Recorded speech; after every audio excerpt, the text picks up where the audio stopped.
Lalong naging espesyal ang pagdiriwang ng Araw ng Mga Puso kay Jam Sebastian matapos siyang sorpresahin ng girlfriend na si Michelle Ligayo sa isang flash mob performance. Batid ng dalaga ang hirap na pinagdadaanan ng boyfriend na nakikipaglaban sa cancer, kaya naman daw ginagawa ni Michelle ang lahat para mapasaya si Jam. Ang Star Bites sa ni Aubrey Carampel.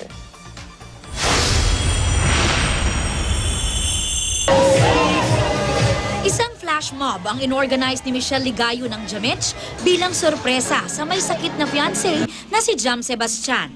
Ito raw ang Valentine's gift ni Mitch na napanood ni Jam sa pamamagitan ng video call habang nasa ospital siya. Sana po na-surprise. Mukha naman po ng-surprise namin siya. Sobrang nakita ko yung pag-smile. Isang buwan na sa ospital si Jam dahil sa lung cancer.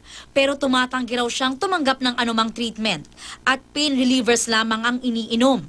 Ayon sa kanyang ina, nakaschedule sanang magpa-chemotherapy si Jam noong isang buwan pero hindi raw ito natuloy dahil nais daw muna niyang magpalakas ng katawan. Nasa stage 4 na ang lung cancer ni Jam at kumalat na raw ito sa kanyang buto na lubhang nagpapahirap sa binata. Hiniling na noon ni Jam na isailalim na siya sa mercy killing pero sinabihan daw niya ang anak na huwag sumuko.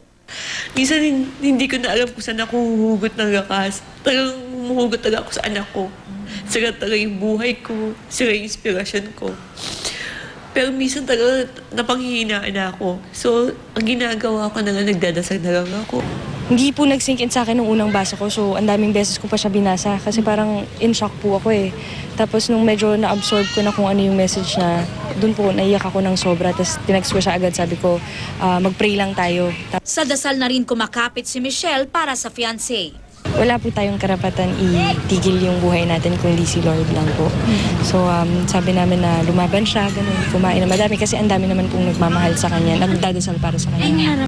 Aubrey Carampel, GMA News.